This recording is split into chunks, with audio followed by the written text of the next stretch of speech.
adalah hasil perjuangan habaib, hasil perjuangan habaib. Indonesia merdeka berkat perjuangan para habaib, berkat perjuangan para habaib. Rasanya nggak ada tuh Habib waktu itu. Saya nggak tahu ya Habib siapa ya yang ikut-ikut begitu itu berjuang kemerdekaan ini. Assalamualaikum warahmatullahi wabarakatuh. A'udzu billahi minasy syaithanir rajim. Bismillahirrahmanirrahim. Alhamdulillah. Wassalatu wassalamu ala nabiyyina Muhammadin wa ala alihi wa ashabihi ajma'in, amma ba'du.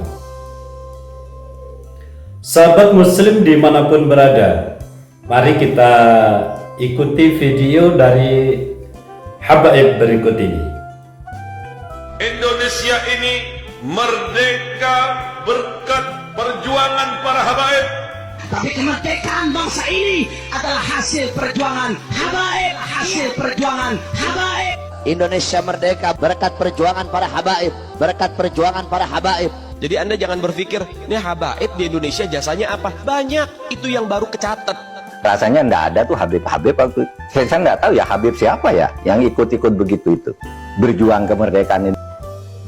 Sahabat muslim dimanapun berada, beberapa habaib tadi menyampaikan bahwa kemerdekaan Indonesia ini adalah berkat atau berkah perjuangan dari para habaib. Rata-rata mengatakan demikian. Nah, dalam pandangan kami, pernyataan ini adalah nomor satu, mereka ini membodohi umat, membodohi pribumi, membodohi muhibbin, dibodohi. Karena semuanya itu adalah berbalik. Berbalik, sebaliknya. Kenapa kita mengatakan sebaliknya? Secara sejarah tidak ada campur tangan habaib untuk memerdekakan Republik Indonesia ini, kecuali hanya mengaku-ngaku. Kecuali hanya mengaku-ngaku. Kalau orang awam seperti muhibbin ya dibodohi, iya-iya saja, tapi harus bertanggung jawab. Dari yang menyampaikan kalangan habaib itu menunjukkan sejarah, tidak akan ada itu.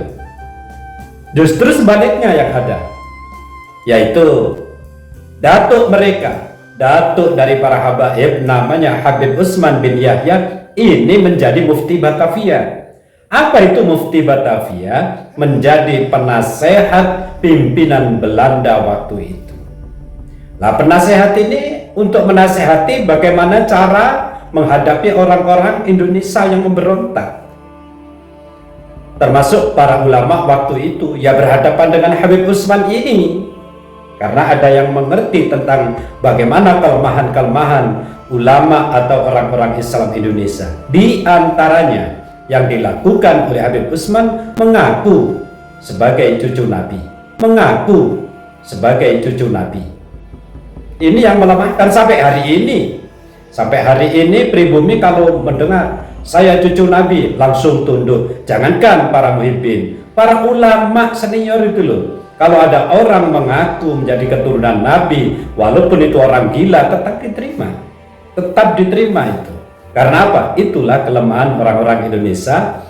Sebagaimana juga itu adalah fakta dari sejarah datuk-datuk habaib yang ada di Indonesia yang dimulai pada abad ke-8. Itu yang nomor satu, itu pembodohan. Faktanya ini adalah pembodohan kepada orang-orang Indonesia, pribumi Indonesia.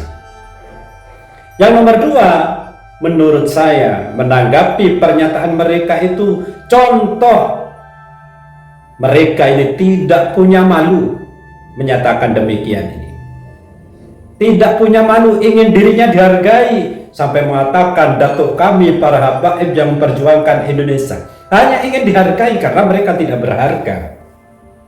Semacam itu, tidak punya alasan untuk dihargai, sehingga mereka mengklaim semacam itu, mengklaim sebagai cucu Nabi padahal bukan.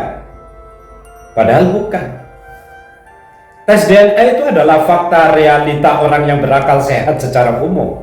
Kalau tidak menerima harus mengeluarkan datanya. Harus mengeluarkan datanya bagi mereka yang berakal sehat. Oh, saya tidak percaya kalau haplogrup dari Habaib itu G. Ya harus dibuktikan kalau tidak percaya. Alasannya apa, argumennya gimana, semacam itu. Ini adalah fakta kalau keturunan Rasulullah itu J1 haplogrupnya. Tapi kenapa para habaib itu G? Ya memang karena memang bukan keturunan Nabi, tapi bagi para pembelanya tetap keturunan Nabi. Itu kandung cinta ya, ada bisa untuk menghindari lagi. Apapun cinta ya tetap cinta, mungkin semacam itu. Walaupun salah tetap dijadikan benar. Sahabat muslim dimanapun berada, kalau mereka menyatakan bahwa kemerdekaan Indonesia ini berkah dari perjuangan para habaib, itu adalah membalikkan fakta.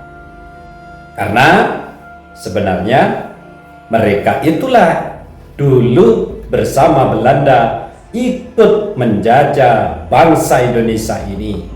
Ini adalah fakta sejarah. Bahkan menurut Ustadz Jami, ini kita ikuti videonya. Tidak ada cerita dan tidak ada dongeng dalam sejarah manapun mengatakan bahwa mereka di bawah naungan Habib Utsman bin Yahya menjadi pendukung kemerdekaan. Tidak ada bukti otentiknya. NU 1926 didirikan, Mbah Hasyim dirayu mentah-mentahan oleh Belanda. Selama 2 tahun dirayu mentah-mentahan, ingin dijadikan mufti Batavia, ingin dijadikan mufti Belanda. Tetapi Mbah Hasyim terus terang menolak mentah-mentahan. Moh yo tetep ora ana khair ora ana naam, moh tetep setuju. Masuk, lanjutkan. Di akhir-akhir berdirinya NU itu pun juga sama. Kiai Haji Hasyim Asy'ari dirayu untuk menjadi mufti Batavia atau mufti Belanda. Tidak mau. Itu namanya pengkhianatan kalau mau. Semacam itu. Sahabat muslim dimanapun berada, marilah kita semua itu menyadari dengan menggunakan akal sehat kita semua.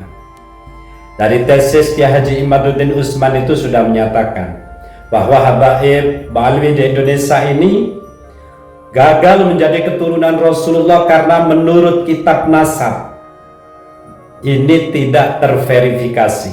Kenapa? Sebab datuk dari Ba'alwi habaib di Indonesia yang namanya Abdullah atau Ubaidillah itu tidak ada di kitab sezaman, kitab atau sejarah yang sezaman dengan saudaranya yang lain, yaitu Muhammad Ali dan Husain. Muhammad Ali dan Husain ini disebut walaupun sendiri atau berdua, tetap ada sejarah atau kitab yang menyebutnya. Di abad keempat, 5, 6, 7, 8, 9. Tapi Ubaidillah ini baru ada di abad ke-9 atau akhir abad 9. Itu saja yang menyebut atau yang menulis adalah dari internal Ba'alwi. Sedangkan saudara yang lain dari Ubaidillah atau Abdullah ini disebut oleh kitab-kitab eksternal atau luar dari Ba'alwi. Ini saja sudah mencurigakan, tidak bisa menunjukkan. Mana mungkin kita harus mempercayai. Sedangkan didukung sejarah filologi tidak ada, manuskrip tidak ada. Terus secara tes DNA mereka itu keturunan Yahudi. Ya pantas karena dulu yang mendatangkan itu Belanda. Belanda itu juga orang-orang Yahudi. Haplogrupnya ada lagi. Ini semua adalah memperjelas fakta yang mana mereka semua ini adalah orang-orang yang ingin berbuat jahat kepada bangsa Indonesia ini. Sahabat muslim dimanapun berada, wallahul muwaffiq ila aqwamit thoriq. Wassalamualaikum warahmatullahi wabarakatuh.